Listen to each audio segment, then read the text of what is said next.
√20 plus under √20 plus under √20 plus under √20 plus son infinity is equal to ఎంత? దీనికి simple trick. ఇక్కడ number ఎంత ఉందో చూసుకోండి. నెంబర్ ఎంత ఉంది? 20. ఇక్కడ సింబల్ ఏముందో చూసుకోండి. సింబల్ ఏముంది? అన్ని దగ్గరలో ప్లస్ ఉంది.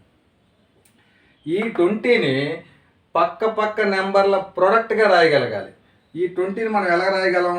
4x5గా రాయగలం, అంతే కదా. 4x5, 4, 5 పక్క నెంబర్లే కదా, రాయగలగాలి. ఇక్కడ ప్లస్ ఉంది.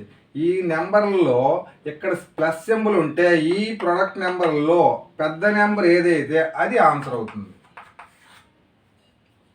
ఇక్కడ ప్లస్ ఉంటే అదేవిధంగా ఇక్కడ నెంబర్ ఎంత ఉంది? 20.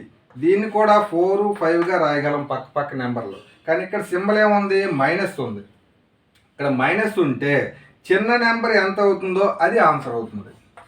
ఆన్సర్ 4 అవుతుంది. అదేవిధంగా √72 plus under √72 plus under √72 plus under √72 plus సోన్ ఇన్ఫినిటీ. దీన్ని ట్రై చేసి కామెంట్లో పెట్టండి.